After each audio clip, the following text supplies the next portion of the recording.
Täze okuw ýylynda mugallimler öz sapaklarynda döwlet siýasatyny, ýurdun asudalygyny mahabatlandyrmaga borçly bolarlar. Bu arada mugallimler üçin geçirilen usuly amaly okuwlarynyň dowamynda aýdyldy.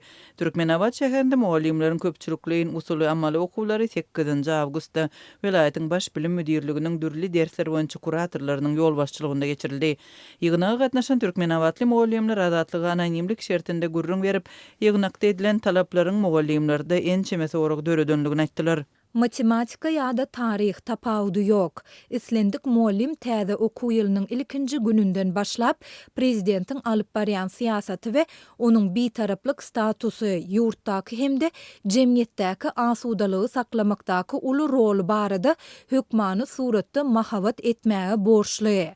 Bu barada bize buyruk berildi. Dip Türkmenabadyň mekdepleriniň birinde işleýän mugallim aýtdy. Täze okuw mövsüminiň öň ýany mektep mugallimleri üçin geçirilen ýygnaklaryň başynda däp bolşýaly duşuklar, döwlet telewizionýasy we ýerli habar beriş serişdeleri üçin ýazga alyndy. Müdirligiň wekilleri mugallimler bilen hamala wajyp meseleleri orta alyp maslahatlaşýan ýaly kameranyň öňünde dürli podalarda surata düşürildi. Syýomka tamamlanandan soň müdirligiň kuratorlary Bilim Ministrliginden gelen buyruk barada gurrun berip başladylar. Dip Türkmenabadly mugallimleriň ýene biri gurrun berdi. Usuly amaly okuwlaryň ilkinji gününde geçirilen ýygnakda çykyş eden bilim ýolbaşçylary Orsiýetiň Ukrainadaky uruşy barada hem gürläpdir. Azatlyk bilen söhbetdeş bolan mugallimler köpçülikliň ýygnaklarda beýleki döwletleriň siýasatyny orta alyp maslahat etmegiň Türkmenistanda adaty bir ýagdaý däldigini bellediler. Seredin dünýä bulaşyk, nire seretseň uruş. Ukraina näçe ýyldan bäri Orsiýetiň gaharyny getirip ýöre. Ahir soňy Orsiýet çydamady. Şonuň üçin bitaraplygymyza şükür edin. Asuda asmanymyz bar. Biz hem çağalary her sapakda bitaraplygy we prezidentimiziň parahatçylykly siýasatyny mahabatlandyrmaly. Olary watan söýji edip ýetişdirmekde elimizden gelenini etmeli. Dip mugallim ýygnakda çykyş eden resmiýleriň birini sitirledi. Azatlyk bilen gürleşen Türkmenabadly mugallimler özlerinden edilen talaba we hususanda iş tertibine bagyşlanan ýygnaklaryň gün tertibinde geosiýasat barada gurrun edilip iki döwletiň arasyndaky konflikt barada belli bir pikiri mugallimlere kabul etdirmek synanşygyna nägilelik bildirdiler. Bitaraplyk diýen bolýarlar.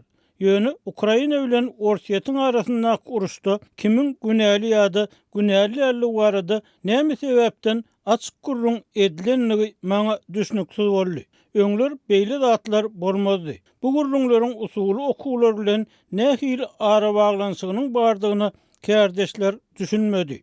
Dip mektep mugallim aýdýar. Türkmenistan Orsiýetiň Ukrainada 2022-nji ýylyň fevralyndan beri alyp barýan uruşy barada öz resmi pozisiýasyny şu çaka çenli mälim etmedi. Türkmen mediýasy uruş barada habarlary çap etmeýär we hatda uruşyň gidýänligini düýpden agzaman gelýär. Liwa welaýatynyň bilim müdirligindäki Çeşme döwlet propagandasynyň bilim prosesine aralaşmagynyň çağalaryň terbiýeti we mugallimleriň iş tertibi üçin gowy däl diýip hasap edýänligini aýtdy. Çağalary uruş bilen gorkuzmak bilen watany we prezident söýdirip bolarmy? Watany söýmäni öwretmek aslynda dogry zatmy? Sentýabr aýyndan başlap mugallimleriň konspektlerini watan söýüjülük bilen baglanyşly sözleriň bolmaklygyny hem talap edip başlarlar. Dip bilim resmiýeti anonimlik şertinde gurrun berdi. Adatlyk radiosy Liwap welaýatynyň bilim müdirliginden we şäheriň mektep ýolbaşçylaryndan resmi görnüşde kommentariýa alyp bilmedi. Türkmenistanyň prezidentiniň we onuň maşgalak zalarynyň şahsiýet kulturynyň fonunda ýurtda döwlet siýasatyny mahabatlandyrmagyň görnüşleri ýyl-ýyldan köpelýär. Türkmen medeniýetinde ýyllar boýy alınıp barýan propagandanyň fonunda ýurdun okuw jaýlarynda, edara kärhanalarynda Berdimuhammedowylaryň ýyzly çap edilen kitaplaryny öwrenmek we olary satyn almak mejburlygy saklanýar. Ýurt ýolbaşçylaryny wasp etmek üçin tutuş ýurt boýunça köpçülikliň ýygnaklar we leksiýalar geçirilýär. Liwap Marwe ahal velayetlerinin ençime etrafında bankomatların aglabası kadalı işlemeýär. Şeýlede köp bankomatda nagd pul tapdyrmaýar. Munun bilen bagly ilat bank kartlaryndaky zähmet we pensiýa haklaryny, döwlet kömek pullaryny nagdlaşdyrmakda kynçylyk çekýär. Bu ýagdaýlar barada Azatlyk radiosynyň habarçylary 12-nji awgustda maglumat berdiler. 25-nji ýyldan beri Liwabyň Türkmenabad we Seydi şäherlerinden başga ähli etraplarynda bankomatlar kadaly işlemeýär. Dip ýagdaýlardan habarly Lewaply ýaşaýjy anonimlik şertinde aýtdy. Darganata, Çärje we Saýat etraplarynda ýerden işleýän bankomatlar günortan bolmanka hatardan çykyp pul çykarmak uly mesele öwrülýär. Bank idarasynyň tehniki işgäri bankomaty düzedip gidýär, emma terminal kartlary kabul etmeýär. Netijede ýene ýarym sutkalap tehniki ussa garaşmaly bolýar diýip Saýatly ýaşaýjy anonimlik şertinde gurrun berdi. Kerk we Hojombaz etraplarynda bolsa bankomatlaryň günüzin işlemeýän halatlary hem ýygjamlaşdy. Käte işleýän bankomatlarda hem köplenç nagd pul tapdyrmaýar. Ýaşaýjylaryň ençemesiniň tasdiklamagyna görä, bank şahamçalarynyň işgärleri bankomatlaryň işlemezliginiň we olarda nagd gytçylygynyň sebäbi barada açaçan resmi düşündürüş bermeýärler. Ýöne Lewaply bir bank işgäri anonimlik şertinde beren maglumatynda bökdünçlikleriň sebäbini sebitde elektrik üçünçüliginiň ýygy-ýygydan kesilip, onuň güýjüniň peselmegi bilen düşündürýär. Mundan başga da internet aragatnaşygynyň hili hem epesli peseldi diýip bank işgäri belledi. Azatlyk bu barada yerli häkimetlerden tesvir alyp bilmedi. Ýöne bellesek soňky aýlarda Türkmenistanyň dürli künjeginde ilatyň elektrik üçünçüliginiň ýygy-ýygydan kesilýändigi barada Azatlyk ençeme gezek maglumat berdi. Bu bökdünçlikleriň arasynda etrap we owa ýaşaýjylary öz bank kartlaryndaky maliýe serişdesini nagtlaşdyrmak üçin Türkmenabadyň bankomatlaryna baryp başladylar. Munyň bilen baglykda bankomatlaryň öňünde adamlaryň uzyn nowatlary emele geldi. Şeýlede olarda etrap, owa we şäher ýaşaýjylarynyň goh galmagal etmegi ýaly wakalar hem göz görteli köpeldi. Sebäbi owalardan gelýän adamlaryň hersine ağzyndan 5-10 sany kart bar. Netijede bankomata goýulan nagd pul nowatdaky başda duran 4-5 adama ýetýär. Soňra pul gutarýar. Bu bolsa özara dartgynlygy döredýär. Emma yerli häkimetler meseleni çözmekde hiç iş bitirmeýärler.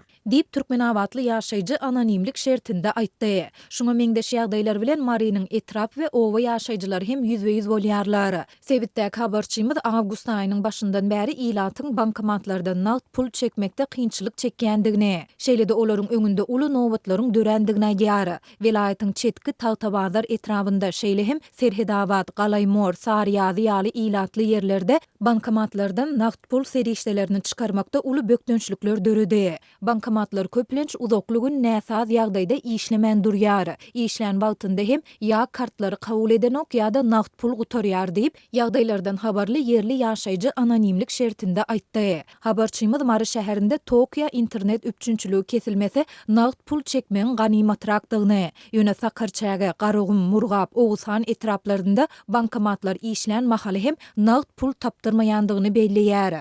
Netijede owa we etrap ilaty şähere gelýär. Bu bolsa Mary şäheriniň özündäki bankomatlaryň öňünde uly nowatlary we jenjelleri döredýär. Polisiýa işgärleri ähli bankomatlara gözegçilik edenok. Dip Marly ýaşaýjy anonimlik şertinde aýtdy. Ahalyň Sarax we Tejen etraplarynyň ýaşaýjylary hem öz sebitlerinde bankomatlaryň kadaly işlemeýändigi sebäpli şu günler Äne we Aşgabat şäherlerine sapar edýärler. Dünyada koronavirus pandemiýasynyň tamamlanandygyna garamazdan ýurtda daşary döwletlerden Türkmenistana gelýän ýolagçylardan Covid testini almak düzgüniniň saklanyp galmagy türkmen ýolagçylarynyň ençemesiniň arasynda nägilelik döredýär. Ýolagçylar muny türkmen häkimetleriniň raýatlary talamagynyň ýene bir usuly atlandyrýarlar. Bu barada ýakynda ýurda dolanan türkmen raýatlarynyň ençemesi Azatlyk radiosynyň Lewap welaýatyndaky habarçysyna gurrun berdi. Men geçen hepde daşary ýurtdan Aşgabatyň halkara aeroportuna geldim. Aeroportyň işgärleri menden we beýleki ýolagçylardan bahasy 62 manat bolan PCR testini tapşyrmagy talap etdiler. Ýöne soňra testiň netijelerini hiç kim barlamady. Ýolagçylar testiň netijelerini görkezýän şahadatnamalary zewel gutularyna zyňdylar. Dip Lewaply ýaşaýjy öz başdan geçiren ýagdaýlaryny anonimlik şertinde gurrun berdi. Şeýlede ol testler üçin alynýan töleň mukdarynyň hem üýtgäp durýandygyny, aeroportyň işgärleriniň bir ýolagçydan 62 manat alsa, beýlekisinden 60 manat alýandygyny hem belledi. Mundan başga da ýanynda türkmen manady bolmadyk ýolagçylardan dollarlaryny gara bazar nyrkyndan tas 7 SP bolan Merkezi bankyň kursunda çalışmak talap edilýär. Köp adam bir ABŞ dollaryny 20 manada çalışmaň deregine 3,5 manada çalışmağa mejbur boldy diýip ýakynda ýurda dolanan başga bir Lewaply ýaşaýjy aýtdy. Bütün Dünya Sağlık Guraması 2020-nji ýylyň martynda başlanan COVID-19 pandemiýasynyň ýatyrlandygyny 2023-nji ýylyň maýynda elan etdi. Gurama COVID-19 infeksiýasynyň mundan beýlek halkary derejesindäki ähmiýetli adatdan daşary ýagdaý däldigi baradaky kararyna gelendigini geçen ýylyň 5-nji maýynda habar beripdi. Muňa garamazdan Türkmen häkimetleri tutuş dünýäde pandemiýa gutorup ähli çäklendirmeler ýatyrylsa-da öz aeroportlarynda koronavirus testlerini almak talabyny häzirki güneçenli saklap galýarlar. Daşary ýurtlardan watanyna dolanýan türkmen raýatlary bu testleriň diňe ýüzlöý göz üçin edilýändigini üstesine de pandemiýa gutoran do sebäpli onuň zerurlygynyň ýokdugyny aýdyp nägelelik bildirýär. Bu adamların wagtyny pulunu almaktan başga zatlar. Ýolçylar aeroport işgärlerini pandemiýanyň ýatyrlanyny aýdyp testi tapşyrmak istemýänliklerini aýdýarlar. Ýöne işgärler problema istemýän bolsaň tapşyr diýen soň ýolçylar özünün bahyna tapylmagyny howatyrlanyp testi tapşyrmagy razy bolýarlar. Diýip ýakynda Türkiýeden Türkmenistana gelen Lewaply başga bir ýaşaýjy anonimlik şertinde aýtdy. Azatlyk ýokarda beýan edilen ýagdaýlar barada Aşgabatyň aeroportundan telefon arkaly tesbir alyp bilmedi.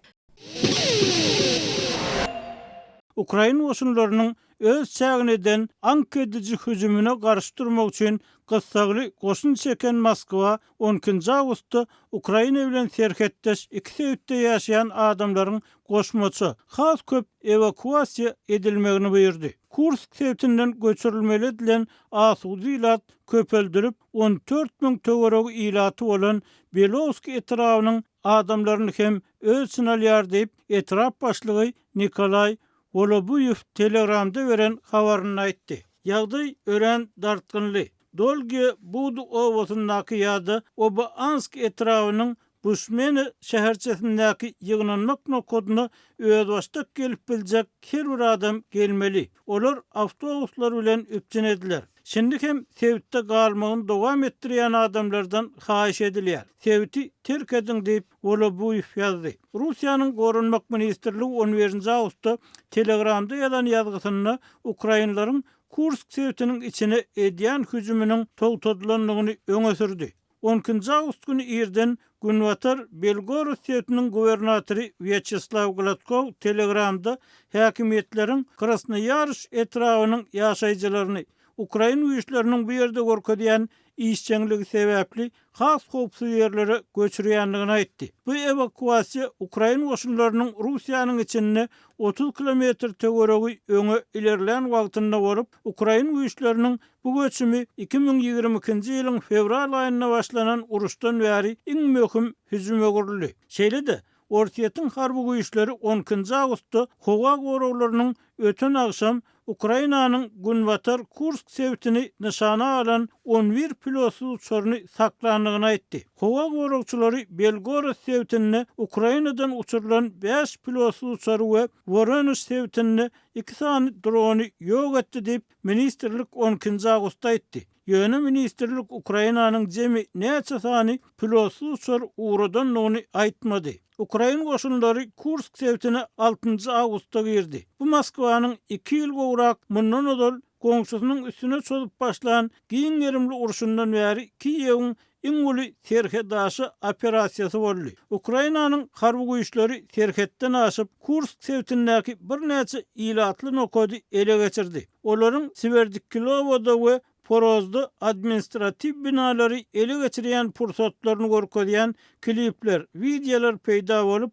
5000 töwerek ilatly Sudjada ýygzam sögeşleriň bolanlygy habar berildi. Ukraina eskerleri Guyewa owasyny Rus faýdagyny administrativ binadan aýryan pursatlaryny ýazga aldylar. Moskwa Rus häkimetlerini gapyrlykda basan hüjümi ýa-da serpikdirmek üçin ätiýaşda eskerler, aviasiýa, tanklar, artilleriýa we pilotsuz uçarlar bilen gaýtawl bermäge howlukdy. Emma bu görün çärelerine we beýleki tagallalaryna garamazdan Russiýa 11-nji awgustda Ukrainanyň käbir sevitlerde 30 kilometreçenli öz çägini girip bilendigini boyun aldy. Rus medeniýeti 10-njy awgustda 76 miňden gowrak parahat ýaşaýjynyň serhetdäki sevitlerinden evakuasiýa edilendigini, ertesi gün bolsa ýene köp adamyň göçenligini habar berdi. Ukrainanyň prezidenti Volodymyr Zelenski 10 awgust güni giýişlik Ukraina güýçleriniň Kursk sewtindäki öňe gidişligini gaýtaklaýyn tasdik edip, baş serkerde Aleksandr Sirski'den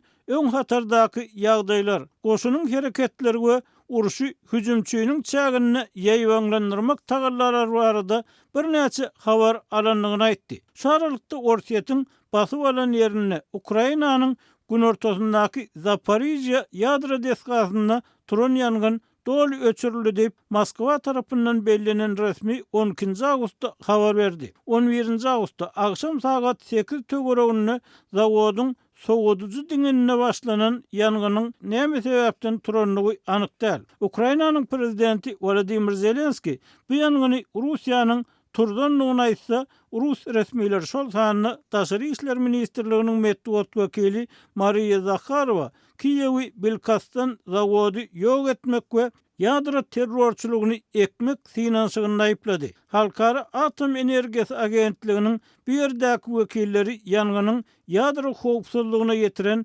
täsiri barada hiç bir maglumatyň ýokdugyny aýtdylar.